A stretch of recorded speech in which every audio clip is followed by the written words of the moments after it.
E aí, galera, beleza? Faz um tempo em que eu não gravo, tava sumido.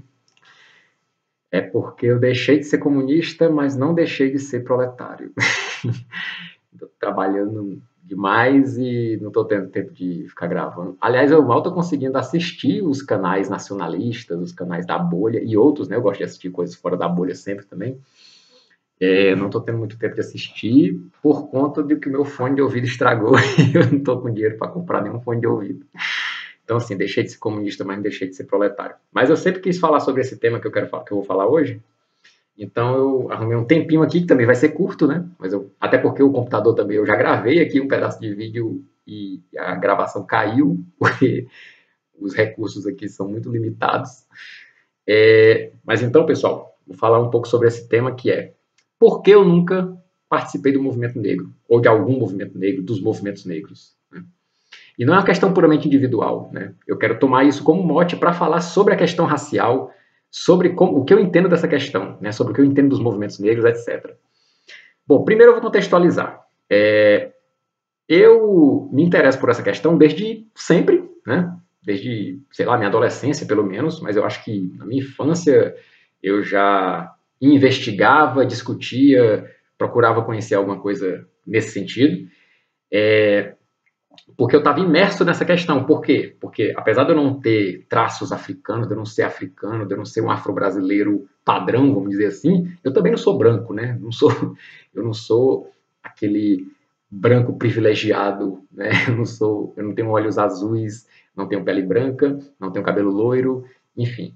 Então eu sempre tive no espectro daqueles que não são os privilegiados nesse sentido, né? Então eu vivi isso na pele, né? Essa percepção de não pertencer àquele grupo que é o considerado como o melhor, o mais bonito, às vezes mais evoluído, etc., né? Mas além disso, a minha família ela é bem misturada, e então assim você tem um espectro grande de pessoas, pessoas mais puxando mais para o africano, pessoas puxando mais para o indígena, pessoas puxando mais para o europeu. Então, próximo a mim, né, no meu contexto familiar e também no contexto de amizades, vizinhos, colegas, etc., eu sempre tive perto de pessoas em todo o espectro racial, né, étnico, de cor, etc. Então, eu experimentei na pele, ou eu vi pessoas experimentarem na pele, pessoas próximas, né? Eu também pratiquei ou vi pessoas praticando perto de mim, tudo que tem a ver com essa questão racial, né? Então eu estava imerso na questão. Antes de eu estudar ela, de eu discutir ela, de eu agir politicamente com relação a ela. Então, quando eu fui estudar, quando eu fui ver os discursos, né, as estratégias políticas, enfim, quando eu fui entrar nessa questão da militância, do conhecimento, da academia, né, a discussão toda a respeito disso aí, a problemática toda, eu confrontei a minha experiência pessoal, que eu tinha observado, vivido, etc., com aquilo que eu estava absorvendo das pessoas que estavam falando a respeito, estudando o tema, pautando a política do tema, defendendo determinadas ideias, etc. Né? Isso desde muito tempo, né? Antes desse boom identitário agora, né? Antes dessa coisa toda que veio depois de 2013, mas já na época do petucanismo, vamos dizer assim, né? Já com aqueles PNDH, né? Plano Nacional de Direitos Humanos e tal, já nesse contexto aí, que já é um contexto, a meu ver, se não identitário, proto-identitário. Apesar de que o proto-identitário, a meu ver, vem muito antes, né? Não sei se vai dar tempo de falar sobre tudo isso aqui, mas, enfim. Então, assim, eu sempre me interessei por esse tema, e nisso eu sempre procurei não só conhecer pessoas que estavam envolvidas nisso aí, né, as comunidades do Orkut lá, sobre o movimento negro, etc., mas eu também sempre procurei conhecer cultura africana, cultura afro-brasileira, cultura afro-americana, etc. Né? Afro-americana que eu digo não dos Estados Unidos, americana, América, né? América Latina, América do Norte, etc. Sempre procurei conhecer isso. Inclusive, depois de um tempo, eu fui começando a tentar conhecer também culturas afro-asiáticas, etc. Né? Não sei se vocês sabem que existe, mas existe. Né? Então, esse sempre foi um tema muito caro para mim. E, ao mesmo tempo, eu nunca consegui entrar no movimento negro. Por quê? Obviamente porque eu discordo de algumas coisas, né? Discordo desde muito tempo. Porque, como eu disse, né? Eu deixei de ser comunista, né? Ou seja, eu já vivi dentro de alguns espectros políticos, né? Eu não fui sempre esse cara nacionalista, apesar de que esse termo ele não me define também, né? Nacionalista. Eu tô nacionalista. Com isso, eu não quero dizer que eu vou, daqui a um tempo, eu vou abandonar o que eu defendo hoje, que eu sou nacionalista. Não, estou querendo dizer assim, eu entendo que nacionalismo não é algo que define uma pessoa. Né? Nacionalismo é um espectro político, é uma questão. A meu ver, ela é central, mas o fato de ser central não significa que defina uma pessoa. Né? Então, eu tô nacionalista, né? Porque no momento eu acho que o Brasil precisa defender a sua soberania. Né? Essa é a questão do dia, vamos dizer assim. Né? Então, mas eu já fui de esquerda, né? E na minha juventude eu era mais direita, vamos dizer assim, mas eu era uma criança, né, cara? Criança não é direita e esquerda, né? Criança é uma criança. Mas eu, quando era criança, as minhas ideias eu acho que elas iam mais para a direita, assim e tal. E depois eu fui lá para a esquerda, para a extrema esquerda e tal. Mas o fato é que em todas essas alterações aí, eu nunca fiz parte do movimento negro. E eu sempre me interessei bastante por isso, né? Então, o que que eu, por que que eu nunca entrei nos movimentos negros? Né? O que que eu vejo de errado, né, nessa questão toda? Bom, primeiro, para explicar por que que eu nunca entrei no movimento negro, eu tenho que colocar uma questão aqui. Eu sou negro? Sou ou não sou? Não sei. Eu não sei por dois motivos. Primeiro, porque eu sou mestiço. Segundo, porque o movimento negro, me parece, ou os movimentos negros, né? Eu nem sei se é um movimento negro ou se são os movimentos negros, né? Isso aí também não está muito definido. Eu não sei quem definiria isso, né? Eu prefiro falar os movimentos negros porque, né, tem uma pluralidade de ideias rolando aí. Mas assim, esses movimentos eles não chegaram num consenso do que é o negro, né? Muitas vezes você chega para um cara do movimento negro e pergunta, mas o que é quem é negro e quem não é, né? Como é que eu vou ter certeza quem é e quem não é, né? E a resposta muitas vezes é: o policial na favela sabe quem é negro e quem não é. Isso não é uma resposta, né? Isso não é uma resposta. Isso é uma fuga da pergunta, né? Então, assim, não está claro o que é ser negro, né? E, ao mesmo tempo, não está claro o que eu sou. Porque eu sou mestiço, né? Eu não sou claramente branco, nem sou claramente negro, nem sou claramente indígena. E eu vou além, né? Para pegar aquela... O Euclides da Cunha coloca, né, que o Brasil, a problemática étnico-racial no Brasil é complicada porque ela não começa com dois polos, ela começa com três. E quando você aprofunda, ela gera outros três, né? Que é o caboclo, o mulato e o cafuso. E aí é que tá, eu não sou claramente caboclo, nem claramente mulato, nem claramente cafuso. Né? Eu gostaria, até eu pergunto a algumas pessoas assim, aqui, você acha que eu sou mais puxando, eu acho que eu puxo mais para qual lado? Né? Eu gosto de perguntar isso para as pessoas, mas até hoje eu não obtive resultados satisfatórios. Então eu não sei o que eu sou, mas ao mesmo tempo o movimento também não sabe o que é o negro e o que não é. Né? Então, eu não sei se eu sou negro. Né? Então esse foi a primeira coisa assim que quando eu chegava no movimento negro eu ficava lá, cara, eu realmente faço parte disso aqui? Não sei, porque isso aqui está confuso. Além de eu sou confuso, isso aqui está confuso. Então eu caminhava lá na confusão, né? Mas é difícil identificar-se com algo no meio da confusão. Né? A minha confusão se identificava com a confusão da galera, mas eu não me identificava com a galera. Né? E aí eu já vou colocar aqui um primeiro problema também com relação a isso. Né? Eu notava que quando as pessoas queriam se identificar como negras, e o cara era negro, o cara era negão, assim, não tinha o que duvidar a esse respeito, né? Mas para o cara se afirmar dentro do movimento, o que o cara geralmente fazia? O cara colocava a palavra em inglês. ICT, KLJ, Blue não sei o que Brown, não sei o que Black, não sei o que Street, não sei o que Bronx, não sei o que Brooklyn. E eu ficava pensando assim, cara, qual é a relação entre a cor da pele e o inglês? Qual é a relação entre a textura do cabelo e o inglês? Qual é a relação entre os traços do rosto e o inglês? Qual é? Tipo, a África é a Inglaterra? É os Estados Unidos, a África? Qual é? Que viagem é essa? Eu achava isso uma viagem muito errada. E isso me desidentificava ainda mais, né? Então, eu avancei aqui, né? Eu tô com um certo roteiro aqui, tá? Mas eu tô pulando as partes do roteiro aqui. Eu tô fazendo uma zona no roteiro. Então, essa é um primeiro problema, né? Na minha identificação.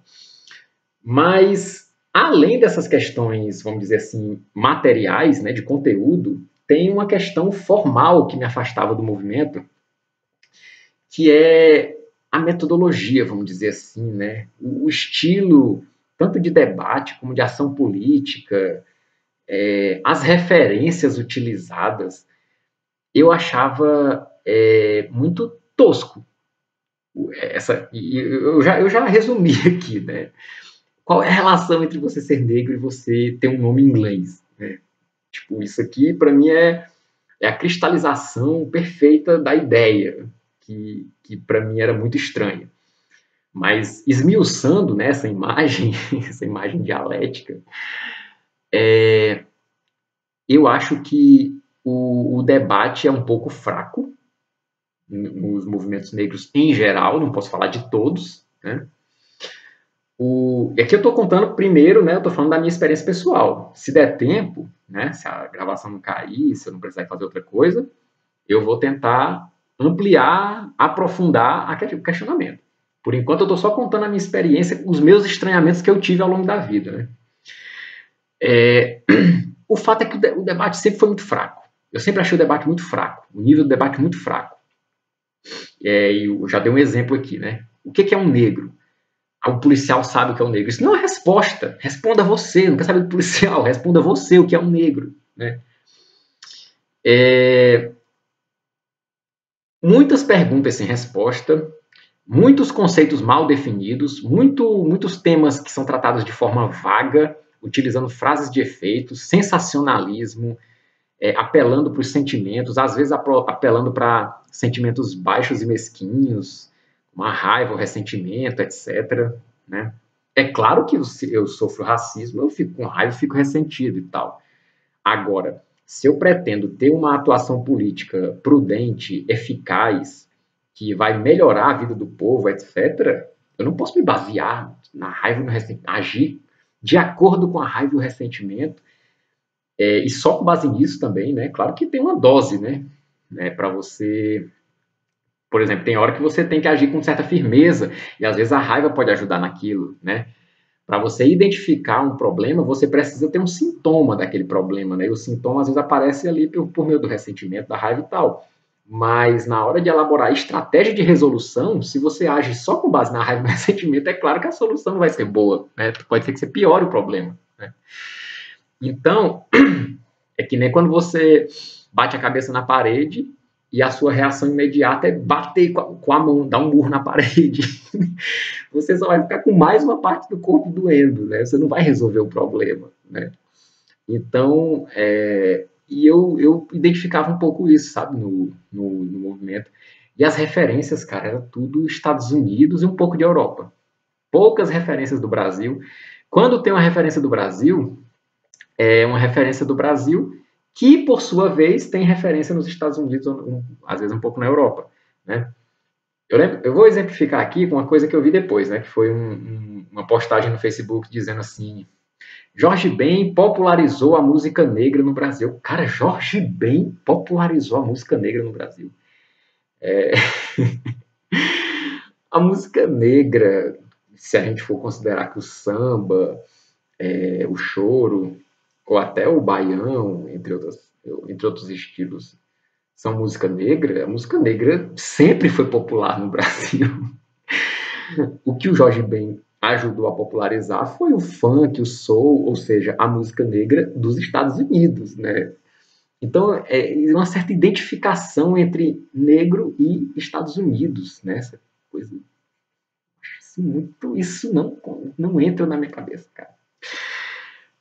Então tem esses problemas, né, de metodologia, de referências, uma demagogia, pouca autocrítica, pouca crítica também, né, porque o excesso de criticidade, de reclamação, visão negativa do mundo não significa que tem ali muita crítica, né? Crítica tem que ser uma coisa com conteúdo, tem que ser uma coisa bem feita, tem que ser uma coisa eficaz, uma coisa que realmente esmiuça os problemas, né? E eu não via muito disso, não. Então, muito sensacionalismo e muito autoritarismo, né? Isso aqui eu já identificava um pouco, mas com o tempo eu fui identificando cada vez mais, né? Aquela famosa carteirada. Seja carteirada porque o cara tem a pele mais escura, ou a carteirada porque o cara vem de uma quebrada, a carteirada porque o cara estudou num determinado lugar, a carteirada porque isso, porque aquilo. Isso rola. E o que eu estou falando aqui para esses movimentos negros vale para praticamente todos os movimentos identitários que você tem por aí, né? Eu indico, para quem curte feminismo, essas coisas assim, que leia os textos da Jo Freeman, que é uma feminista lá dos Estados Unidos, né, vocês que gostam aí, e que ela fala sobre esse tipo de práticas dentro do feminismo, né, esse autoritarismo. Então, assim, no nível formal, eu também identificava sérios problemas nos movimentos negros, né, por isso que eu não fiz parte. E aí, pessoal, voltando para a questão do conteúdo, mas agora pegando temas específicos, né, eu discordava de muita coisa, né? Uma das coisas que eu discordo, cotas. Essa eu discordo desde sempre. Eu sei que é polêmico, eu sei que muita gente vai chiar, vão me cancelar, vão derrubar o meu canal, vão derrubar meu vídeo, vão me botar o pé na minha frente para eu cair na rua também, etc. Mas eu preciso dizer que eu sou contra cotas. Agora, o que eu era mais contra era o fato da identificação entre pertencer ao movimento negro ou sequer ser negro. Tipo, eu sou contra o racismo, logo eu sou a favor de cotas. Tinha essa identificação, você não podia questionar, né? Toda vida que eu questionava as cotas, eu era taxado de racista, que eu não estava fazendo parte da coisa e tal. Então, realmente não tinha como eu entrar no negócio, né?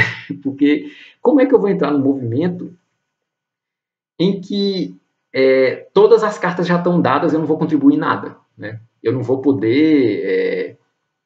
eu estou vendo o problema e eu não posso mencionar o problema, né? É como eu entrar numa empresa ou numa organização qualquer, eu ver que o chão está sujo, eu dizer, vamos limpar aqui, me arruma um pano aí para eu limpar aqui, e a pessoa dizer, não, você está vendo problema aqui, você tem que sair, sai, você não pode ver os problemas aqui, não. Não é assim que as coisas crescem e evoluem, né? E eu não vou entrar num lugar para ficar calado, aceitar tudo que está ali. Se for assim, eu entro para o exército, que pelo menos está na definição do negócio, tem que ter hierarquia e obediência, etc e tal, né? Ou numa instituição religiosa que precisa também ter uma hierarquia, obediência, etc e tal. Inclusive faço parte, né, de uma instituição religiosa. Se eu fosse mais novo, eu ia pensar em entrar para as Forças Armadas, né? Mas agora já era. Estou velho demais para isso. Mas está lá declarado, você entra, você tem essas regras, essa, e tem um sentido, né? O fato dessas hierarquias, essa obediência e tal, essa escala, tem um sentido isso aí, a disciplina e a hierarquia nesses casos, né? No caso do movimento negro, eu não entendo por que tem essa disciplina e essa hierarquia, que inclusive não é explícita, né? Ela é implícita, você só percebe quando chega o chicote, né? Quando alguém te cancela, por causa que você questionou ali uma hierarquia ou questionou ali uma disciplina específica, né? E essa era a disciplina que eu sempre questionava, cara, as cotas, né? Até hoje. Nunca concordei com cotas. Por que eu não concordo? Não sei se vai dar tempo para aprofundar aqui, porque eu quero falar de outras coisas. Mas, resumidamente, né, eu vou usar aquela frase que atribuem ao Lampião, não sei se é dele. Quando você dá uma esmola para um homem que é são, ou lhe mata de vergonha, ou vicia o cidadão. É claro que tem gente que precisa de cotas, né? E aí, no caso, eu acho que entra até nas cotas sociais, né? Agora, quando você dá cota para um cara, por exemplo, que é negro, mas que é mais rico do que um cara branco, né? Sei lá, você dá uma cota para um Silva Almeida que nunca passou fome na vida.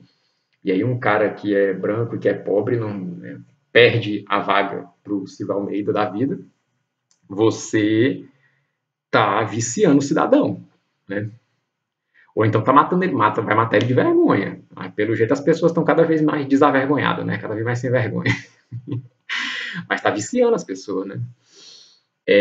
Então, assim, o fato de que eu entendo que existe racismo, que esse problema precisa ser combatido, tanto que eu, antes de conhecer o movimento negro, eu já me interessava por isso, por combater o racismo, né? O fato de eu identificar um problema não significa que eu preciso aceitar a solução que as outras pessoas acham que vai resolver aquele problema. Eu acho que cota nunca vai resolver o racismo. Nunca.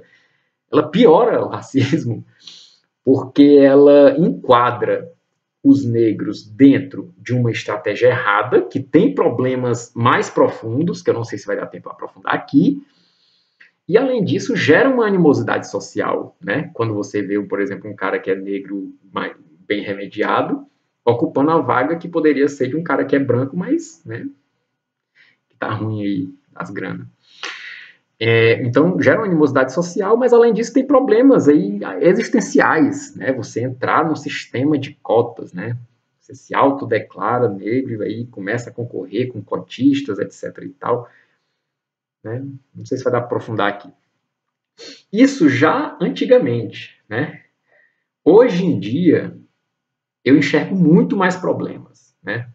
Um outro problema que eu já enxergava, que hoje em dia eu enxergo com mais clareza, tem a ver com essa questão das cotas, é o auto-apartheid. Né? Esses movimentos negros, eles promovem um auto-apartheid. Os caras... aqui no Brasil você não tem gueto, né? Você tem gueto nos Estados Unidos, sei lá, em Israel. Gueto é uma coisa, tipo, a segregação social, a segregação racial, né? No Brasil, como eu falei, a minha família, né? Tem gente de todo o espectro de cores, cabelo, formatos, etc., de rosto e tal. E você não tem, tipo, ali o bairro dos negros, o bairro dos brancos, o bairro dos índios. Não tem isso, né? Se tem algo muito raro, esporádico, específico ali, ocasional, né? Quase um acidente, aquilo ali. Mas esses movimentos, eles promovem isso como se isso fosse a regra a ser seguida, como se devesse ser implementado isso, né? Quem é negro, quem é branco, quem é indígena é indígena. E um cara que nem eu, que é mestiço assim, tem que ficar meio que em cima do muro, ou sei lá, ou tem que ter um lugar para mestiço, tantos por cento aqui, fica nesse lugar aqui, sei lá qual é a proposta. É uma loucura, não faz sentido, né? Esse auto-apartheid, essa lógica do gueto, essa exaltação do gueto e tentativa de guetificação da sociedade brasileira, para mim, eu sempre achei isso tosco, doente. Né? Mas aí, com o tempo, eu fui começando a perceber outros problemas. Um problema também que eu comecei a perceber foi essa questão